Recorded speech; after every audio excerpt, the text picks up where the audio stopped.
Ya. Vamos a ver qué es lo que hacen, ¿no? Cuando nosotros ingerimos, primero de los omega 3 y omega 6, ¿ya? Cuando una persona ingiere aceite de hígado de bacalao o aceite de oliva, ¿no? Se va a absorber a través de los piloelectrones, como hemos dicho, ¿no? Va a llegar, gracias a los sinusoides, al epitelio fenestrado, va a ingresar, en este caso, el ácido graso poliinsaturado, ¿no? Va a ingresar porque es liposoluble, ¿no? Y resulta que estos ácidos grasos pueden incluso llegar y atravesar la membrana nuclear, ¿no? ¿Por qué? Porque son liposolubles, ¿no? Pueden atravesar sin necesidad de que, en este caso, haya barreras que lo limiten, ¿ya? Se ingresan, ¿no? Y en este caso pueden actuar a nivel del DNA, ¿ya? Pueden producir modificaciones o activaciones de ciertos genes, ¿no? Nosotros sabemos, ¿no? Ustedes están llevando ácidos nucleicos, ¿no? Que los genes contienen la información para la síntesis de una determinada proteína, ¿no? Por ejemplo, para la melanina, digamos, el color del cabello, la información está en el DNA, ¿no? Para la síntesis de diferentes enzimas, la información también está en el DNA, ¿ya? Una de los genes, en este caso, ¿no? Es responsable de la síntesis de una proteína que se denomina APB100, ¿ya? Y también, ¿no? Es responsable, ¿no? Otro segmento de DNA, ¿no? Es responsable de la síntesis de otra proteína que se denomina NTP. Ahorita vamos a ver cómo funciona, ¿ya? La APB100 es parte de las BLD, APB100, ¿no? APB100, ¿no? Esta proteína sí o sí tiene que sintetizarse para formar BLDL, porque si no se forma la APB100, no existe BLDL, ¿ya? No se forma la BLDL. Entonces, ¿no? Cuando el omega 3 y el omega 6 ingresan, ¿no? Inactivan al gen que va a producir el APB100 no se produce, el BLDL disminuye y por ende una persona no acumula grasa en la cintura o en el abdomen, ¿no? Porque no se está formando el BLDL. Yo les he dicho que el BLDL es como alguien que baraja, ¿no? Y distribuye los triglicéridos en los tejidos. Pero si no hay BLDL, ¿quién va a repartir? ¿Ah? ¿Una persona va a tener obesidad? No. Entonces, por eso les recomiendan la ingesta del omega 3 y el omega 6, ¿no? Lo mismo aquí, miren, de manera normal, ¿no? Para sintetizar el BLDL se forma, ¿no? el APB100, de manera normal, ¿no? Cuando se forma esta proteína tiene que ir al retículo endoplásmico liso para que se forme aquí, ¿no? La capa de fosfolípidos de la cual está compuesta el BLDL, ¿no? Unirse, ¿no?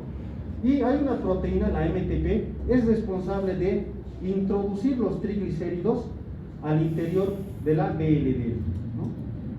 La MTP es una proteína transportadora microsomal de triglicéridos, así se llama, ¿no? Entonces, el MTP es responsable de meter los triglicéridos al BLDL para después estos, ¿no? Madurar en el aparato de Golgi, ¿no? Y después recién ser eliminados, ¿no? Lo mismo, si no hay una proteína que introduce triglicéridos al interior del BLDL, ¿no? El BLDL se formará, pero va a haber deficiente cantidad de triglicéridos, por ende no se va a formar BLDL y por ende va a haber disminución de triglicéridos y una persona no va a tener obesidad, ¿no? Por eso estos ácidos grasos son recomendables para su consumo, ¿ya? Porque inhiben, ¿no? La síntesis de la TNTP e inhiben la síntesis de la APB100. ¿Se entiende, no? ¿Se entiende o no se entiende? Para repetir. Repite otra vez, un reforzamiento, por favor. A ver, primero, antes que nada, ¿no? Las personas que tienen obesidad pueden producir modificaciones genéticas, ¿ya? Eso ténganlo seguro, ¿no? Si yo tengo obesidad, mi pareja tiene obesidad, vamos a tener un hijito, vamos a transmitirle genes modificados, ¿no? Por eso es peligroso la obesidad, por eso estamos tanto en contra de la obesidad, ¿no? Porque estos genes defectuosos a la larga van a llegar a otras patologías que se van a llevar, ¿no? Por eso les decimos que disminuyan el consumo de grasas desde ya antes, ya decimos, ¿no? Les decía, ¿no? Los ácidos grasos poliinsaturados, estamos hablando del omega 3 y el omega 6, ¿no? Ingieren, ¿no? Se absorben, ingresan por liposolubilidad e inactivan dos genes, ¿ya? Un gen que es responsable de la síntesis de la proteína APB100 e inhiben a otro gen que es responsable de la síntesis de la proteína TMTP, ¿no? Esta es apoproteína B100, así se llama, ¿no? Y esta se llama proteína transportadora microsomal de triglicéridos, así se llama, ¿no? Entonces, si no hay, como inhibe, ¿no? Como no permite que se sinteticen, esto disminuye, por ende automáticamente disminuye la síntesis de VLDL, por ende disminuye la obesidad, ¿no? ¿Se entiende? ¿Ven? Sí. Lo mismo pasa aquí. Como esto disminuye la MTP, no hay quien introduzca triglicéridos en los VLDL, por ende el VLDL tiene menos triglicéridos, ¿no? Y también menos obesidad. Entonces, estas dos proteínas participan, ¿no? Ahora, cuando una persona no ingiere grasas, ¿no? Nada de grasas, ¿no? Nada, se va a producir normalmente APB100, ¿no? Pero como no hay grasas, estas AP100 se van a destruir gracias a un proceso de proteólisis intracelular donde está el proteosoma, ¿no? Proteosoma. Eso se llama proteólisis intracelular. El proteosoma, como va a ver que no hay grasas, ¿no? Va a degradar todas estas AP100 que se han sintetizado, lo va a convertir en aminoácidos, ¿no? Pero cuando uno no ingiere, por eso tenemos solamente dos opciones: o ingerimos ácidos grasos poliinsaturados, ¿no? Para no engordar, o en este caso no ingerimos grasas, ¿no? Solamente tenemos esas opciones, ¿no? Ahora, ¿qué pasa con los ácidos grasos saturados, ¿no? Y con la sacarosa? ¿Dónde encontramos la sacarosa? En los jugos, en el Tampico, en el Pura Vida, Pilfrú. Bueno, también Pilfrú, más edulcorantes tiene el Pilfrú que vitaminas, ¿no? Entonces, nada de nutrientes tiene el Pilfrú, por si acaso solo edulcorantes tiene, nada de nutrientes, ni vitaminas tiene, ¿no? Entonces, agua nomás tal vez. ¿Sí? Dime, John. Mencioné sobre si es más líquido o menos líquido el ácido graso, es el omega 6, por ejemplo, es Saturado. Cuando se puede solidificar es saturado. Por ejemplo, la manteca.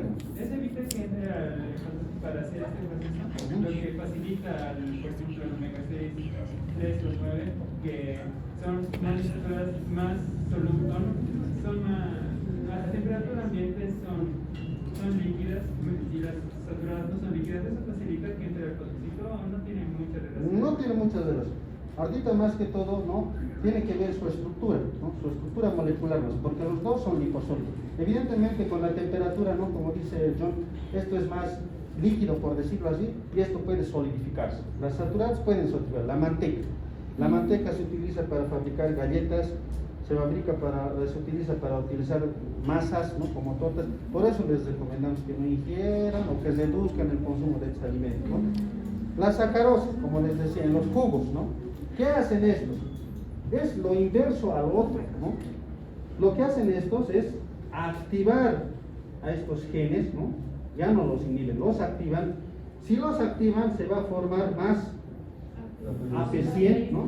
Si se forma más AP100, va a haber más VLDL, y si se forma más VLDL, más grasa se va a distribuir a nivel del abdomen y una persona va a ser obesa, ¿no? Lo mismo, pero al revés, como lo hemos dicho, ¿no? Lo mismo aquí, van a activar al gen que en este caso sintetiza la proteína transportadora microsomal de triglicéridos, ¿no? La lipoproteína va a tener mayor cantidad de triglicéridos, ¿no? Se va a sintetizar, va a ir al aparato de Golgi, se va a formar más VLDL y más obesidad, ¿no? Entonces, por eso nosotros, ¿no? Cuando les decimos a los pacientes, ¿no? Que hacemos un laboratorio, ¿no? Como en el caso clínico que les he dado, ¿no? Y vemos que tiene triglicéridos elevados, vemos que tiene colesterol elevado, vemos que tiene LDL elevado, vemos que tiene HDL disminuido, ¿no? Yo, al menos en particular, ¿no? Les receto gemfibrosil, ¿no? Para disminuir los triglicéridos, ¿no? Les receto atorvastatina para disminuir el colesterol, pero también les recomiendo que consuman omega 3 y omega 6. ¿no? Eso tal vez no lo hace. ¿no? ¿Cómo se ingiere el omega 3 y el omega 6? En cápsulas ahí, ¿no? Pero esto se ingiere con los alimentos, con la comida. ¿no? Puede ser en medio de la comida que están comiendo, agarran una cápsula, se la toman y listo. ¿no? Todos los días. Todos los días. ¿no? De aquí a un mes le hacemos nuevamente una prueba de laboratorio, perfil lipídico, y vemos cómo va el tratamiento. ¿no? Porque con el omega 3 y el omega 6 tiene que disminuir. ¿no? Le medimos nosotros, ¿no? la circunferencia de la cintura, lo pesamos, sacamos un índice de masa corporal y vamos cómo va progresando. ¿no? Lógicamente que tiene que reducir el consumo de grasas también, ¿no? Podemos proponer alimentos, por ejemplo, como las frutas, ¿no? Que tienen fructosa, ¿no? Pero no tienen, en este caso, la fructosa es de menos absorción que la glucosa, ¿no? Ustedes conocen las bebidas energizantes, ¿no? El Red Bull, ¿qué más hay? Ya todos esos, ¿no? Vive 100. Resulta que ellos tienen un tipo de azúcar de absorción rápida. Ustedes ingieren y en el estómago ya está absorbiendo. Por eso tienen tan rápida energía. Pero cuando ustedes no necesitan energía, no están haciendo actividad física, ¿verdad? Toda esa energía que se ha absorbido se va a convertir en triglicéridos, se va a convertir en grasas, ¿no? Entonces, ¿se entiende esto, no? Sí. Ya, Doctor, una consulta. ya saben entonces. Dime. ¿Y esos aceites que dicen que tienen omega 3? Pues esos son buenos. Esos también. Son buenos. Pero ¿dónde encontramos, ya te he dicho, en el aceite de hígado de bacalao, que no es muy agradable? Ahora, otra cosa, ¿no? Los niños están en etapa de crecimiento, ¿no? 5 años, 7 años, 8 años, o incluso 9, 10 años deberían ir. Omega 3 deberían ir. Es bien nutritivo, ¿no? O sea, nosotros también deberíamos ingerir, ¿no? Ahora no quieren en cápsulas, muy bien, ya se dice aceite de hígado de bacalao, después que aceite de coco, ¿no? Después, ¿qué más viene? El aceite de oliva, que se menciona. Doctor, ¿y esto es desde la primera vez que toman, digamos, apenas empiezan a consumir, ya es que funciona o es que... Claro, no, este mecanismo es de todos los, ahorita por ejemplo si tienen omega 3, lo mismo va a pasar, ¿no?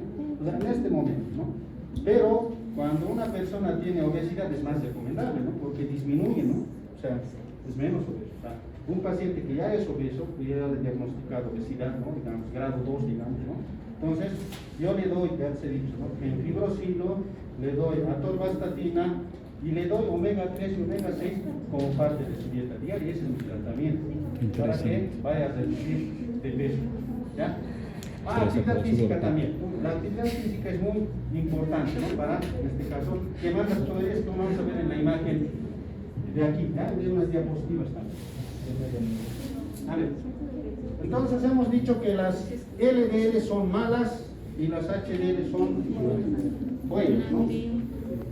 Es la misma gráfica, ¿no? Miren, la absorción del intestino llega al colesterol, los kilomicrones llevan el colesterol puede ser transportado por las LDL, convertirse en LDL, convertirse en LDL. Pero hay algo en particular, ¿ya?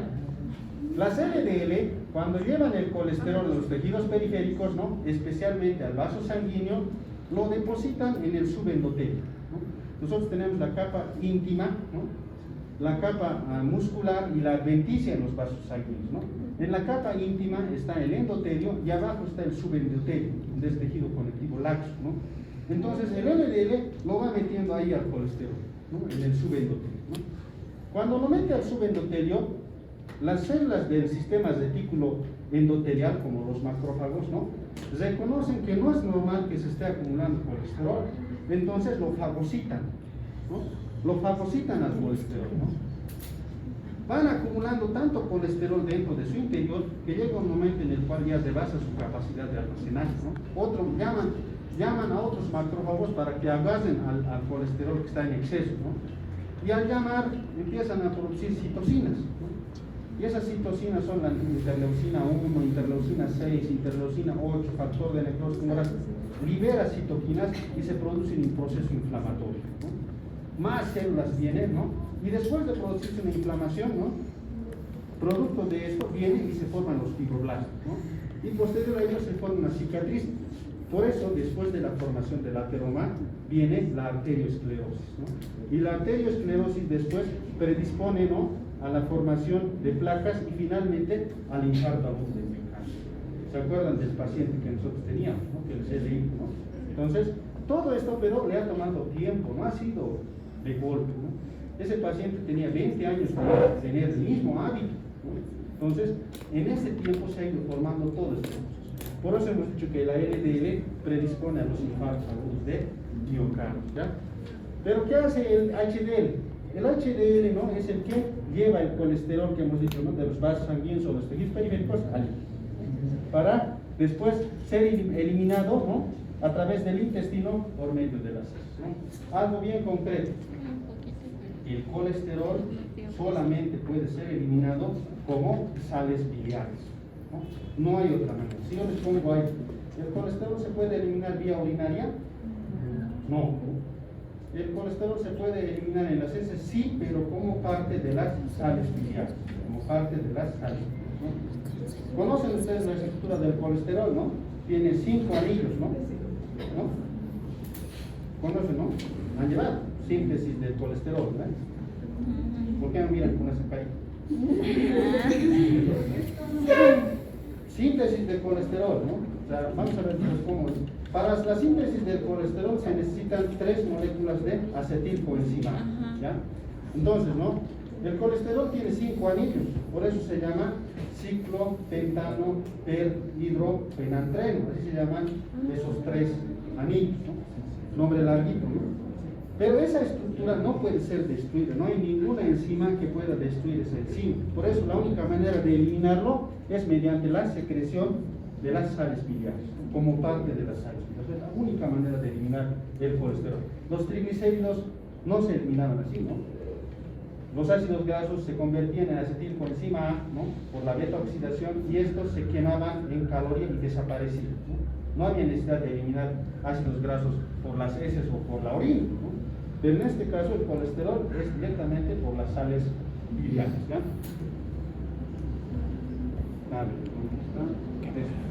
Bueno, les decía, ¿no? Que para la síntesis del colesterol nosotros necesitamos acetilcoenzima A, ¿no?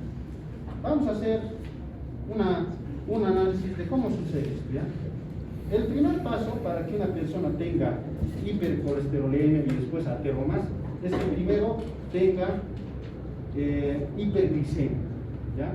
Cuando una persona tiene exceso de azúcar en sangre, ¿no? ¿En qué se va a convertir el exceso de azúcar? Diabetes. ¿Qué? ¿También qué? Triglicéridos, muy bien.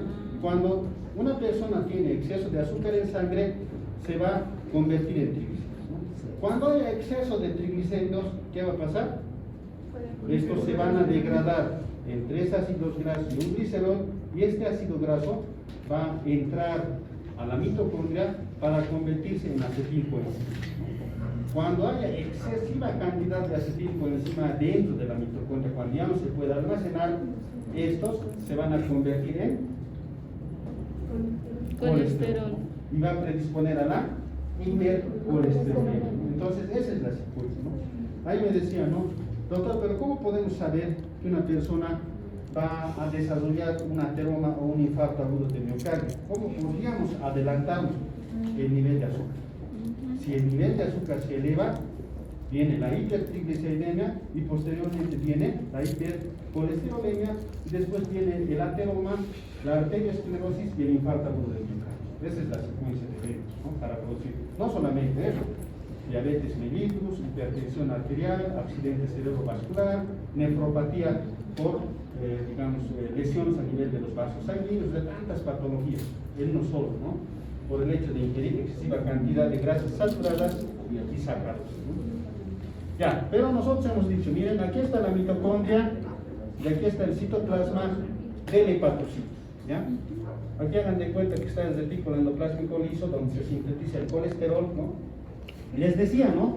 Que cuando existe mayor cantidad de triglicéridos, estos se degradan en ácidos grasos, estos ácidos grasos ingresan para convertirse en acetilcoenzima A, ¿no? La acetilcoenzima A, para salir y convertirse en colesterol, utiliza lanzaderas, ¿no? Así se llaman, ¿no? Esta es la membrana mitocondrial externa, esta es la membrana mitocondrial interna, ¿no? Las lanzaderas son una especie de transporte donde se intercambian sustratos, ¿no? Miren El oxalacetato, ¿no? En este caso, ¿no? Al oxalacetato, perdón, se le añade acetilcoenzima A que está adentro, ¿no?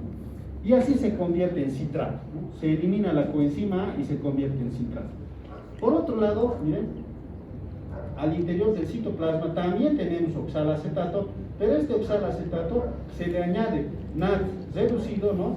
Se le quita el NAD, solamente se queda el hidrógeno y se convierte en malato, ¿no? Y el malato con el citrato se intercambia, ¿no? Y resulta que el citrato sale, aquí se le aumenta una coenzima A y se convierte nuevamente en acetilcoenzima A, ¿no? Utilizando energía, utilizando ATP.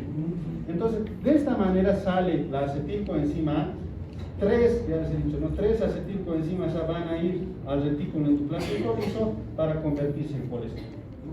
Entonces, cuando yo les he preguntado qué relación hay entre la hipertrigliceridemia y la hipercolesterolemia, la relación es que cuando existe exceso de acetilcoenzima M en la matriz mitocondrial, producto de la degradación de los triglicéridos, estos salen y se convierten en colesterol, ¿no? Como decíamos, hipertrigliceridemia le lleva a hipercolesterolemia a nuestro paciente, ¿no? Así como les he dicho que sale para convertirse en colesterol, ¿no? También les he dicho que se pueden quemar las grasas, ¿no? Pero para eso necesita transportadores. Igual, aquí tenemos la membrana mitocondrial externa, la membrana mitocondrial interna. ¿Cómo hacemos entrar la acetilcoenzima? Imagínense que una persona tiene hipercolesterolemia, hipertrigliceridemia, pero nosotros queremos ayudarle a quemar, ya no queremos que se sintetice colesterol. Entonces tenemos que meter la acetilcoenzima A para que se queme. ¿Cómo lo vamos a meter, no? A través de la membrana mitocondrial externa normal se pasa, no tiene problemas. Este es el problema, porque la membrana mitocondrial interna es impermeable, no deja pasar normalmente sustancias, ¿no? Pero ¿cómo hacemos para que entre, no? Miren, tenemos la acetilcoenzima A que ya ha entrado al espacio intermembrana y resulta que a esta estructura le aumentamos carnitina. ¿Se acuerdan de la carnitina? Cuando uno va al gimnasio les dicen, ¿no? Les recomiendan suplementos de carnitina, ¿no? Entonces, para quemarla, el único que le ayuda es la carnitina, ¿no? La acetilcoenzima A más la carnitina se unen gracias a la acción de esta enzima que está en la membrana mitocondrial externa, la carnitina palmitoiltransferasa, ¿no? Se convierte en acilcarnitina. Una vez que se convierte, ¿no? Igual utilizando la carnitina de la matriz mitocondrial, ¿no? Se produce nuevamente la lanzadera de la carnitina. Entra la acilcarnitina, ¿no? Una vez que ingresa la acilcarnitina, esta se desprende la carnitina y solamente se le añade coenzima A y se vuelve nuevamente acetilcoenzima, ¿no? Pero esta acetilcoenzima A puede pasar por el proceso de beta oxidación y desaparecer, ¿no? Entonces, por eso, aparte de decirle, ¿no? Que tome fibrosilo, atorvastatina, que ingiera ácidos grasos poliinsaturados, actividad física, ¿no? Actividad física, ¿no? Hacer ejercicio, ¿no? Una sesión. Por estas razones se dice que hay ejercicio, para que lleguen a quemar y hacer desaparecer el colesterol, porque no hay otra manera de hacerlo desaparecer, ¿no? Si alguien les propone reducir de peso en una semana, ¿no? Tendría que hablarles de esto, porque es la única manera de hacer desaparecer la acetilcoenzima. Si no les hablo de esto, es una estafa, pues. Se están estafando. Los productos milagrosos que van a hacer de eso no existen, a menos que esté relacionado con la carnitina y, en este caso, con el proceso de la beta oxidación, ¿ya? Entonces, nos ha ayudado a recordar eso, ¿no? Bueno, les decía, ¿no? Cuando los kilomicrones y los triglicéridos reparten como baraja los triglicéridos, necesitan una enzima que ayuda a desprender los triglicéridos de la estructura de las lipoproteínas, ¿no? Y esa enzima es la lipoproteína hipasa. Ella es la responsable de que de los kilomicrones y de los VLDL se vayan distribuyendo triglicéridos a todos los tejidos, ¿ya? Dice, ¿no? ¿Dónde está? En el endotelio de todos los capilares, especialmente del tejido muscular y del tejido adiposo. ¿Qué hacen? Hidrolizan los triglicéridos del kilomicrón y del VLDL, ¿ya? También les decía que el colesterol tiene que esterificarse, ¿no? En diferentes pasos hemos dicho, se esterifica, es colesterol libre, se esterifica. El responsable de la esterificación se denomina lecitina, colesterol, aciltransferasa, ¿no? Ese es el responsable de esterificar al colesterol, ¿no? La lipasa hepática hidroliza los triglicéridos dentro de las partículas de HDL, ¿no? Y la proteína de transferencia de ésteres de colesterol intercambia colesterol por triglicéridos con las lipoproteínas ricas en triglicéridos. Entonces, de igual manera, ¿no? Si una persona no sintetiza estas enzimas, igual va a haber problemas al momento de decir si va a ser obeso o no, ¿no? Todos los procesos que hemos hablado, ¿no? De la esterificación del colesterol, de la distribución de los triglicéridos a los tejidos, dependen de estas enzimas, ¿no? Y las enzimas, ¿dónde se sintetizan? En el DNA, ¿no? Si una persona tiene enfermedades genéticas, ¿no? Y en este caso puede tener deficiencia de lipoproteína, ¿no? Lipoproteína y pasa, ¿qué puede pasar? ¿No? Si ellas son las que se caen de distribuir, no va a distribuir. Se va a ir acumulando en este caso en el kilomicrón o en el DLD de todo el triglicérido, ¿no? Y va a producir obstrucción directamente de las arterias y ataque isquémico, ¿no? O sea, todo tiene su explicación, ¿no? Si falla esto, falla todo el mecanismo, ¿ya? A ver, seguiremos. Esta es la estructura de las lipoproteínas, ¿no? Tenemos ahí la capa de fosfolípidos, tenemos las proteínas como la AP100 que hemos dicho, ¿no? Tenemos dentro de su interior triglicéridos, ácidos grasos libres, colesterol, ésteres de colesterol, ¿no? Aquí miren, dentro de lo que son las apolipoproteínas, tanto de la HDL y la DLL, son diferentes, ¿no? Por ejemplo, la apolipoproteína de la HDL se denomina A. En el caso clínico que hemos leído, ¿no? Yo les he dado valores de la apolipoproteína A, decía, ¿no? Y también apolipoproteína B, ¿no? Estas son específicas de cada lipoproteína, ¿ya? Miren la relación de tamaño, ¿no? Miren el kilomicrón, 100 nanómetros, ¿no? Grande, ¿no? A medida que va distribuyendo, se convierte en, o mejor dicho, ¿no? En el hígado se sintetiza el BLDL, que es más pequeño, ¿no? Miren, este es el que tiene 95% de triglicéridos, ¿no? El BLDL se transforma en IDL, miren, más pequeñito, ¿no? Y este se convierte en LDL más pequeñito. Y el HDL todavía más pequeño. Entonces, a medida que se van disminuyendo los triglicéridos del colesterol, ¿no? Queda poco. Por eso incluso las HDL tienen más proteínas que, en este caso, colesterol. Pero son las que nos ayudan a limpiar, en este caso, los vasos sanguíneos del colesterol, ¿ya? Aquí vemos igual, ¿no? HDL, miren, más fracciones proteicas, ¿no? Y las LDL menos fracciones proteicas, ¿no? Como la que hemos visto en el gráfico, ¿no? Bueno, ahora vamos a entrar a la determinación del colesterol, ¿ya? ¿Qué condiciones debe tener un paciente antes de la toma de muestra, no? No debe ingerir ningún alimento 6 horas previas, ¿no? Pero de preferencia son incluso 8 horas, ¿ya? Porque si nosotros nos hacemos una prueba, no sé, de emergencia, ustedes, ¿no? Un paciente le piden directamente, ¿no? Puede que se haya ingerido algo, no sabemos, ¿no? Y va a aparecer, pues, lechoso, ¿no? La muestra como si tuviera algo colesterol. Para saber si evidentemente tiene o no tiene hipercolesterol o hipertriglicemia, nosotros tenemos que solicitarle 8 horas de ayuno, ¿ya? Suspensión de medicamentos como los anticonceptivos, esteroides y diuréticos, ¿no? Algunas características del colesterol. El colesterol es un lípido anfipático, ¿no? ¿Por qué decimos que es anfipático? ¿Por qué decimos que es anfipático? ¿Ustedes están llevando membrana celular? Ah, no, todavía no, ¿no? Pues bueno, ya bueno.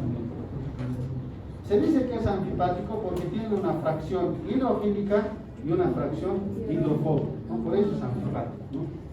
Forma parte de las membranas y de los organelos celulares, ¿no? Eso quiero que lo entiendan, ¿no? Por eso cuando están en etapa de crecimiento, que ingieran yema de huevo, que ingieran mantequilla, yo no los restringo nada, porque ellos tienen que formar células, ¿no? Y todas las células tienen membranas, y todas las membranas tienen que tener sí o sí colesterol, ¿no? Las únicas membranas que no tienen colesterol son las de los protofagos, ¿no? O en este caso, de las bacterias. Pero el ser humano, todas las células del ser humano tienen colesterol. Si no hay colesterol, evitan la fluidez de la membrana, entonces las células son defectuosas. Por eso no les restrinjan a los niños la ingesta de colesterol. Base para la síntesis de las hormonas esteroides, ¿no? A ver, ¿cuáles son las hormonas esteroideas? Ya vamos a empezar a introducirnos a este tema porque es parte también del segundo parcial, ¿no? Dentro de las gónadas tenemos a la progesterona, a los estrógenos, ¿no? Y en el caso del varón, a la testosterona. Dentro de lo que es la glándula suprarrenal tenemos al cortisol, tenemos a la aldosterona y a los andrógenos, la de 6, ¿no? También forma parte de la vitamina D. Nosotros aquí en el tejido celular subcutáneo tenemos, ¿no? En este caso, una forma de vitamina D en base al colesterol que es el 7-hidroxicalciferol, ¿no? Pero cuando vienen los rayos ultravioleta, ¿no? Y toman contacto con la piel, se convierten en vitamina D, recién se convierte. Entonces, es parte de la estructura de la vitamina D. Por ende, después, ¿qué función tiene la vitamina D? A ver, nos acordaremos. ¿Qué función hay? Llevamos de su vitamina D. ¿Cómo les ha ido en su examen? No sé. ¿Qué función tiene la vitamina D?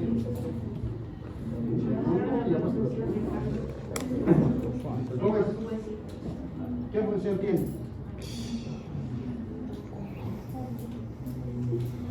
Aumenta la absorción de calcio y fósforo a nivel intestinal, ¿ya? Pero no la vitamina D, ¿no? Porque la vitamina D cuando se forma, les he dicho, ¿no? Tiene que ir al hígado y tiene que convertirse en 25-hidroxicolecalciferol. Después va al riñón y este 25-hidroxicalciferol se convierte en 1,25-hidroxicolecalciferol o calcitriol, ¿no? Y recién cuando se activa en el riñón es que va a nivel intestinal y favorece la absorción de calcio y fósforo, ¿no? Así, de esa forma, ¿no? Si el hígado estuviera mal, ¿se forma vitamina D? No. Si tiene un paciente insuficiencia hepática, no. Entonces tenemos que darle calcitriol a los pacientes que tienen insuficiencia hepática. Si tiene insuficiencia renal, ¿se va a favorecer la absorción de calcio? No. Entonces a esos pacientes que tienen insuficiencia renal hay que administrársele calcitriol, ¿no? Para que no se produzca osteoporosis, porque los pacientes que tienen insuficiencia renal o insuficiencia hepática van a tener osteoporosis, ¿no? Por la lógica de la vitamina D, ¿ya? Principal integrante de la bilis, que es la única manera de eliminarlo, ¿no? Mediante las sales biliares, ¿no? El colesterol sanguíneo procede de la dieta y de la síntesis hepática. Cuando una persona ingiere, los kilomicrones llevan al hígado, ¿no? Entonces la ingesta, ¿no? Pero también el hígado puede sintetizar BLDL y llevar triglicéridos, entonces sintetiza también, ¿no? El exceso de colesterol se elimina a través de la conversión hepática y de la secreción biliar, ¿no? Entonces, ¿a qué se refiere esto? A que se puede sintetizar sales biliares a partir del colesterol y de esta manera ser eliminado en las heces, ¿no? Tenemos dos tipos de colesterol entonces, el que uno ingiere y es transportado por los kilomicrones y el que se sintetiza en BLDL, ¿no? Y es llevado igual a los tejidos, ¿no? El colesterol exógeno, ¿no? Normalmente una persona ingiere de 250 a 500 miligramos día de colesterol, ¿no? En alimentos como los huevos, los productos lácteos, la mantequilla, el queso, las carnes, ¿no? El 95 al 98% del colesterol que se ingiere se encuentra esterificado. ¿Qué significa eso? Que se le añade un ácido graso, ¿no? ¿Cuáles son esos ácidos grasos? El ácido palmítico, el ácido esteárico, el ácido oleico o el ácido linoleico. Esos son los ácidos grasos que se le añaden, ¿no? A nivel de la fracción o de la porción hidroxilo del carbono 3 de la estructura cíclica del colesterol. Entonces ya sabemos que la esterificación o el añadirle un ácido graso se da en el carbono 3 en la fracción hidroxilo, ¿no? Los ésteres de colesterol no sufren modificación en la digestión local y gástrica porque en estos lugares no se secreta la enzima colesterol esterasa, ¿no? Yo les decía que cuando una persona ingiere, en este caso ésteres de colesterol, no va a pasar nada en la cavidad oral, tampoco en el esófago ni en el estómago. Una vez que lleguen a la segunda porción del duodeno, por acción de la colesterol esterasa, se le va a quitar o despojar de su ácido graso, ¿no? Y se le va a dejar como colesterol libre, ¿no? El páncreas, dice, secreta la enzima colesterol esterasa, ¿no? Que hidroliza a los ésteres de colesterol mediante la formación de micelas, ¿no? Antes hemos visto, ¿no?, cómo se forman las micelas, ¿no? Las micelas van a las microvellosidades del epitelio intestinal, donde son absorbidas por un proceso de difusión. Eso ya hemos visto en la anterior clase, ¿no? ¿Cómo se transporta el colesterol, no? El colesterol, ¿no?, cuando está libre, es convertido a éster de colesterol por la enzima acil-coenzima colesterol aciltransferasa, ¿no? Y es incorporado a los kilomicrones. Yo les he mostrado en la imagen, ¿no?, en la primera imagen, ¿no?, que para que el colesterol libre pase al kilomicrón tiene que esterificarse, ¿no? Entonces, la enzima que es responsable es la acil-coenzima colesterol aciltransferasa, ¿no? Después los kilomicrones lo llevan a la linfa, después de la linfa al conducto torácico, a la circulación, y de esta manera llega al hígado, ¿no? ¿Cómo se produce la excreción de colesterol? Aquí se repite nuevamente, miren. Los tejidos humanos no pueden degradar el núcleo esteroidal. El anillo ciclopentano hidrofenantreno no puede ser destruido, ¿no?, solamente eliminado. Parte del colesterol se excreta en forma de esterol, dice, ¿no? El esterol liberado de los tejidos extrahepáticos es transportado mediante lipoproteínas al hígado, ¿no? Segregado a la bilis, una parte es absorbida en el intestino. Cuando se producen las sales biliares, ¿no?, yo ingiero grasas, se producen sales biliares, ¿no?, se van a ir todos, ¿no?, todos esos componentes, y resulta que a nivel del ilion se reabsorben las sales biliares, se reutilizan una parte. La otra parte es eliminada en las heces, ¿no? Es eliminado en las heces en forma de esteroles neutros como el coprostanol y la colestanol. Entonces yo te puedo preguntar, bueno, a nivel de las heces, ¿no?, ¿en qué forma es eliminado el colesterol? Y ustedes me dicen, como esteroles neutros, como el coprostanol y la colestanol. Esa es la respuesta. El colesterol de la dieta regula en parte la síntesis de colesterol en el hígado, ¿ya? Yo les he dicho, ¿no?, si una persona ingiere más lípidos, ¿no?, una persona va a almacenar más grasa y se va a volver obeso. Entonces, el metabolismo del colesterol y de las lipoproteínas depende de tres elementos, ¿eh? Primero, la ingesta. Si uno ingiere grasas, mayor obesidad, es lógico, ¿no? Si uno sintetiza mayor lípidos, es decir, lipogénesis, ¿no?, también va a ser obesidad. Si se produce lipólisis, ¿no?, se degradan, hemos dicho, los triglicéridos y se convierte en ácido graso, este ácido graso se va a convertir en acetilcoenzima y él se va a producir en colesterol, el colesterol se va a incrementar, entonces se va a alterar el metabolismo y una persona va a ser obesa. Entonces, el metabolismo de los lípidos, ya les he dicho, depende de la lipogénesis, de la lipólisis y de la ingesta de grasas, de esos tres elementos, ¿ya? Seguiremos. Bueno, ya sabemos entonces que el colesterol exógeno proviene de la dieta, ¿no? El colesterol endógeno, ¿no? Una persona sintetiza 1 gramo de colesterol al día a nivel del intestino, las gónadas, las glándulas suprarrenales, la piel, el músculo, el tejido adiposo y principalmente el tejido hepático, ¿no? La síntesis de colesterol alcanza un valor máximo a las 6 horas después de anochecer y pasa por un valor mínimo a las 6 horas después de la exposición a la luz. Esto es importante, ¿ya? Vamos a hacer un ejemplo. A ver, por ejemplo, dice, ¿no?, alcanza un valor máximo a las 6 horas de anochecer. ¿A qué hora más o menos anochece? 6 y media. 6 y media, ¿no?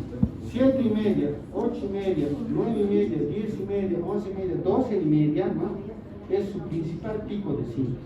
Se sintetiza ahí más, pues. Ahora hagan de cuenta. Yo llego tarde de mi trabajo, llego a las 11, digamos, y tengo hambre, ¿ya? Ceno, ¿no? Aparte de que se está entrando grasa, ¿no?, por la ingesta, también estoy sintetizando colesterol en la noche.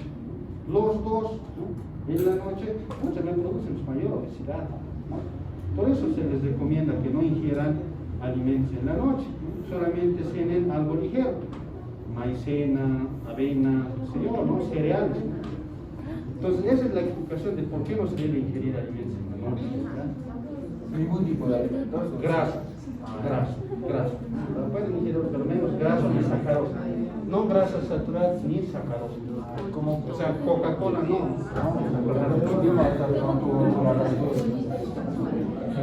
Cuando hagas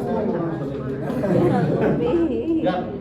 A ver, silencio. Entonces, otro dato, ¿no? Entonces, si yo quiero, mire, yo les he dicho, a uno de esos yo les doy tratamiento, el fibrosilo para su triglicérido, ¿no? Colesterol para su hipercolesterolemia, ¿no? ¿En qué horario le tendría que dar la atorvastatina? Si el pico de síntesis se produce en la noche. Pues alguien me estoy mirando para preguntarle. ¿En qué horario le voy a dar la atorvastatina para reducir la síntesis de colesterol? En la noche, porque en la noche es donde más se sintetiza. A las 9, 10 de la noche tiene que dar. Yo anoto atorvastatina de 10 miligramos, tomar un comprimido cada día a las 9 de la noche. Ese es mi orden. No en cualquier horario, ¿no? 9 de la noche. ¿Ya? Y bueno, miren, al revés, ¿no? Cuando disminuye su síntesis, a las 6 horas después de la luz, 6:30, igual, ¿no? De la mañana, ¿no? Aparece, ¿no? 7:30, 8:30, 9:30, 10:30, 11:30, 12:30, para que almorcemos siempre. A ese nivel está reducido y ustedes pueden ingerir. Ahí sí tienen términos para ingerir, ¿no? Pero no en la noche, como estamos explicando, ¿no? La concentración se ve alterada por la edad, factores genéticos, sexo, dietas, ya sabemos, actividad física, hormonas, ¿no? La hipercolesterolemia está relacionada con la arteriosclerosis y el desarrollo de cardiopatía isquémica, ¿no? No solamente se produce ahí, la cardiopatía isquémica predispone después a alteraciones del ritmo, a arritmias cardíacas, el paciente sufre. Todavía, si yo les dijera que tiene un infarto y se murió, no, sufren las personas. Entonces, para evitar eso, cambiaremos de hábitos. Es más sencillo que complicar la vida. Ya, ¿cuáles son sus valores? El colesterol, el LDL y el HDL, ¿no? El colesterol normal es aceptable en un valor de 150 a 170 en sangre, ¿no? El límite es 170 a 199 y cuando ya está por encima de 200 ya es hipercolesterolemia, ¿no? Tiene predisposición a la formación de ateromas, ¿no? El LDL menos de 110 aceptable, el límite 110 a 129, pero cuando ya está por encima de 130 ya es igual malo, ¿no? Porque nos está diciendo que se está acumulando colesterol a nivel del subendotelio y se están formando ateromas, ¿no? El HDL, ¿no? Miren, tiene que ser en este caso, ¿no? Su valor entre 40 a 60 miligramos por decilitro, es lo normal, ¿no? Pero cuando disminuye, ¿no? Es igual de alto riesgo, porque a nosotros nos conviene que el HDL esté alto, porque limpia las arterias, ¿no? Y cuando está bajo no hay nadie que limpie y se forma ateromas y una persona tiene infarto agudo. ¿Ya? ¿En qué casos hay colesterol elevado, no? Beta bloqueantes, cirrosis hepática, colestasis, es decir, obstrucción de los vasos biliares, déficit de lipoproteínas lipasas, ¿no? Diabetes mellitus, dieta rica en grasas saturadas, lo que les he dicho, ¿no? Beta lipoproteinemia, dislipidemias, esteroides anabolizantes, hepatitis. Miren, estas dos patologías, ¿no? La hipercolesterolemia familiar y la hiperlipemia familiar están relacionadas con estos dos genes, ¿no? Si una persona tiene defectos, a ver, una pregunta, ¿no? Ya que hemos analizado esto.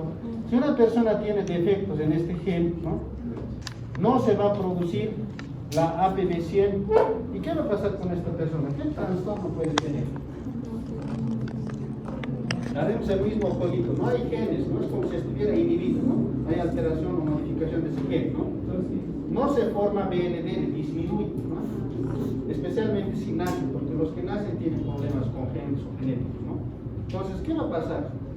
Donde nosotros, ¿no? Utilizamos la mayor cantidad de grasa. ¿En qué órgano? ¿Qué órgano, como parte de su estructura, tiene el 90% de grasa? El cerebro. Nosotros necesitamos colesterol, triglicéridos, fosfolípidos para sintetizar las membranas celulares de las neuronas y para formar la mielina. Cuando una persona no tiene, ¿no? ¿Qué va a pasar con este niño? va a tener retraso mental, ciertas deficiencias cognitivas, ¿no? Y máximo aguantará 5 años, después se va a morir, ¿ya? Esta hiperlipemia familiar coordinada y la hipercolesterolemia familiar está relacionada justamente con los genes y la síntesis de esos genes, ¿ya? Hipotiroidismo, obesidad, progestágenos como las hormonas, hemos dicho, ¿no? Y aquí hay, miren, tal vez la única patología, ¿no? Renal, ¿no? En el síndrome nefrótico es en el único que realizando un examen de orina encontramos colesterol en la orina. En la única patología, ¿no? Renal. Porque en el síndrome nefrítico no vamos a encontrar. En el síndrome nefrótico, yo les puedo preguntar, una de estas patologías no produce hipercolesterolemia. Yo anoto todo y le coloco síndrome nefrítico, una letrita nomás. Y ustedes, no, esto dice síndrome nefrótico, ¿ya? Hipocolesterolemia, abeta-lipoproteinemia, desnutrición, dieta pobre en grasas, enfermedades mieloproliferativas, hipertiroidismo, insuficiencia córtico-suprarrenal, insuficiencia hepática, síndrome de mala absorción, tratamiento de hipocolesterolemiento por medio de la atorvastatina, ¿no? Pues en estos casos se ve disminuido el nivel de colesterol en sangre, ¿ya? Miren el HDL, ¿no? En el otro era tanto el colesterol como el LDL, lo mismo, ¿no? Para los dos es lo mismo, ¿no? Pero en el caso del HDL es diferente, ¿no? A nosotros nos conviene que esté alto, ¿no? O que esté bajo. Que esté alto, ¿no? Miren, ¿quiénes tienen esa ventaja, ¿no? De que esté alto? Las mujeres, ¿no? La mayor incidencia de infartos agudos de miocardio, de accidentes cerebrovasculares, de hipertensión arterial, ¿quién la tiene? ¿El varón o la mujer? El varón. ¿Por qué? ¿No es la progesterona en la mujer? Porque no tiene estrógeno. Las mujeres tienen los estrógenos y los estrógenos aumentan la cantidad de HDL y por ende sus arterias están. Yo digo, la vida se da por algo, ¿no? ¿Qué, en este caso las mujeres, cuál es su principal función? Dar otra vida. Por eso les cuidan. Es como decir, les dan todos los mecanismos para que se cuiden, en este caso. Al varón no mucho, ¿no? Se muera, ¿no? Les dan todos los mecanismos. Pero hay un detalle, miren, ¿hasta qué edad los estrógenos se sintetizan? Antes de la 45, 50 años, ¿no? Entran a la menopausia, igual entran al mismo asunto. Si no tienen buenos hábitos, obesidad; si no tienen buenos hábitos, diabetes mellitus; si no tienen buenos hábitos, hipertensión arterial, todo. No sé si conocen personas que están en un rango de 50, 60 años, muy pocos, ¿no? Se cuidan, hacen ejercicio, pero tienen una figura, ¿no? Normal, ¿no? Pero otros no hacen y ya se disparan directamente. A partir de esta edad empiezan a aumentar los buenos hábitos para después no tener problemas. Pasan los 30 años, a ver, silencio, ¿no? Tiene mucha relación el metabolismo con la edad. Cuando pasan los 30 años, todos, varones o mujeres, su metabolismo es más lento, ¿verdad? Comen y no se va como ahora, ¿no? Comen y parece que se desditen y ya no hay, siguen planitos. No es así acelerado, es más lento y se va a ir acumulando triglicéridos y se van a volver obesos y todo. Pero si no, si hacen actividad física a partir de ahora, no, pues si se habitúan, no van a tener este problema, ¿ya? ¿Qué nos favorece el incremento de HDL? La dieta rica en ácidos grasos poliinsaturados como el omega 3 que hemos mencionado, ¿no? Ejercicio físico, ¿no? Para quemarse, ¿no? Consumo moderado de alcohol, dislipoproteinemia, estrógenos que les protege a las mujeres, ácido nicotínico y fibrados, porque esto me han de investigar porque es el tratamiento de la hipertrigliceridemia, ¿no? Sexo masculino, ¿no? ¿En qué caso está disminuido? En el sexo masculino, el sedentarismo, en la hipertrigliceridemia, en la dislipoproteinemia, en la obesidad abdominal, en la dieta baja en ácidos grasos poliinsaturados como el omega 3 y el omega 6, ¿no? Y rica en saturados, como hemos mencionado, ¿no? La manteca y todo, ¿no? Y el tabaquismo. O sea que cuando una persona fuma, puede tener también ateroma. No es solamente la obesidad, sino también. ¿Se acuerdan de nuestro paciente, no? decía, ¿no? Fuma una cajetilla, ¿no? O sea, decía, todo, prácticamente ese paciente hacía todo lo que no se tiene que hacer.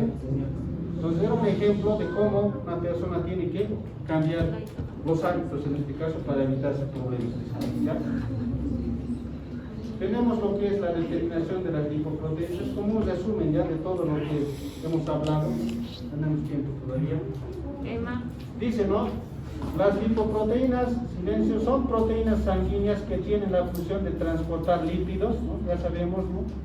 Tienen un núcleo hidrofóbico donde están los triglicéridos, colesterol, ésteres de colesterol, ¿no? Y un recubrimiento hidrofílico, ¿no? Está conformado por proteínas y fosfolípidos, ¿no? Llamadas apoproteínas, ¿no? ¿En qué casos se elevan? Cuando hay sobreproducción, ¿no? Como se sintetizan en el hígado, se puede sintetizar demasiadas lipoproteínas, ¿no? Cuando no se utilizan, igual su valor está elevado. Cuando hay hidrólisis o deficiente catabolismo, ¿no? También depende mucho de la edad y el peso de la persona, ¿no? Cuando existe variación se denomina dislipoproteína, ¿no? Una alteración, ¿no? Dentro de la clasificación nosotros ya hemos visto, ¿no? Hemos visto que el kilomicrón es más grande, ¿no? Y se sintetiza en la célula duodenal. El VLDL se sintetiza en la célula hepática, pero en este caso es la que posteriormente se va a ir reduciendo, se va a convertir en IDL y en LDL, ¿no? Si aumenta la VLDL, la LDL subsecuentemente aumenta, ¿no? Y la HDL es la buena, hemos dicho, porque esta es la que limpia los lípidos de la sangre, ¿no? Aquí están resumiendo sus funciones, ¿no? Los kilomicrons movilizan lípidos exógenos, ¿no? Que se sintetizan en el retículo endoplásmico de las células epiteliales del intestino delgado y transportan el colesterol de la dieta del intestino al hígado, al tejido adiposo y al tejido muscular, ¿no? Que reparte, ¿no? Como barajas. La VLDL y la LDL, ¿no? Son los que llevan el exceso de lípidos y carbohidratos de la dieta, ¿no? Y promueven a nivel hepático la síntesis de triglicéridos, los empacan en el VLDL y después estos lo liberan al torrente circulatorio, ¿no? Las LDL llevan el colesterol a los tejidos para su almacenamiento, además de asociarse a un mayor riesgo de desarrollar arteriosclerosis, así como cardiopatía isquémica, ¿no? Las HDL captan y transportan colesterol desde los tejidos periféricos al hígado, ¿no? Y son responsables del transporte reverso o inverso del colesterol, ¿no? Y producen menos riesgo de desarrollo de arteriosclerosis, ¿no? Un dato, ¿no? Miren, las HDL son las que llevan el colesterol a las gónadas y a las glándulas suprarrenales para que se formen las hormonas esteroides, ¿no? Yo les puedo preguntar, ¿no? ¿Cuál de estas lipoproteínas, ¿no? Lleva el colesterol a las gónadas y a las glándulas suprarrenales para sintetizar hormonas esteroideas? HDL, LDL, IDL, y le coloco, ¿no? Ustedes ya saben, ¿no? El receptor HDL participa en la movilización del colesterol intracelular hacia las membranas plasmáticas para ser eliminado o hidrolizado por las células, ¿no? Entonces, le sacan, ¿no? De los tejidos el colesterol para devolverlos al hígado y sean eliminados como sales biliares, ¿no? Son sintetizadas, dice, a nivel del retículo endoplásmico liso de las células del hígado y del intestino delgado. Entonces, igual, si yo les pregunto, ¿dónde se sintetizan las HDL? ¿No? En el retículo endoplásmico liso de las células del hígado, más que todo del hígado, ¿no? Del intestino delgado. Con eso acabamos lo que es este tema, ¿ya? Solo nos falta, dime. ¿Qué pasa en las personas que hacen dieta keto? ¿La dieta cetogénica? A ver, aclaremos en qué consiste la dieta cetogénica. Está bien, vamos a ver. ¿En qué consiste? ¿Qué tienen que ingerir? Más grasas y disminuye los carbohidratos. A cero. Ah, ya. Más grasas y menos carbohidratos. Pero A ver, vamos a hacer una lógica. No sirve lo que. Más ácidos grasos. A ver, primero, ¿no? Nosotros, es una secuencia. Primero se queman los carbohidratos, después se queman las grasas, después las proteínas, ¿no? Cuando una persona no ingiere carbohidratos y basa su alimentación en grasas, ¿no?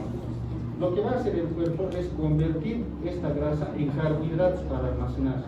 Es decir, lo va a invertir, porque lo primero que tiene que gastar son los carbohidratos. Entonces, si una persona ingiere grasas, ¿no?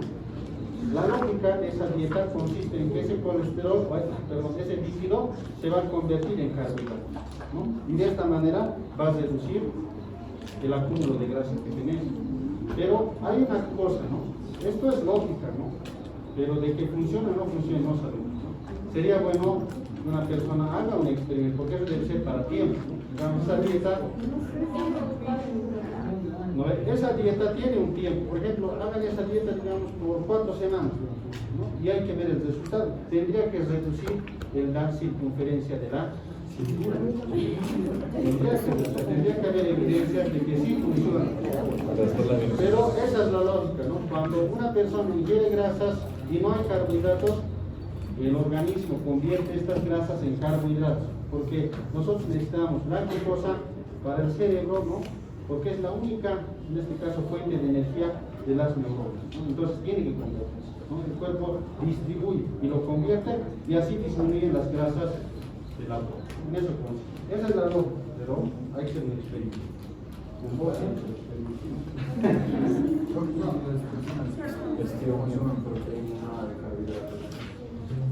En el caso de ellos, no, o sea, igual, las proteínas se convierten en carbohidratos. O sea, el exceso de proteínas, ¿no? Por la gluconeogénesis se va a convertir en glucosa. Siempre, al final, miren, se da cuenta, el cuerpo lo que hace es convertir en glucosa porque es la única fuente de energía, la única. Por eso no abusaremos, ¿no? Cuando ingieran lo suficiente, pero no. Tenemos abundancia, pero tratar de controlar eso y cambiar hábitos y aumentar la actividad física, ¿no? 2 horas, 1 hora al día, realicen siempre la actividad física, ¿no? Ahorita que están jóvenes, después no van a querer eso. Si no tienen nada, tengo con el trabajo. No por eso. Llevar sus 30 con 90. No, pero ¿Qué era eso?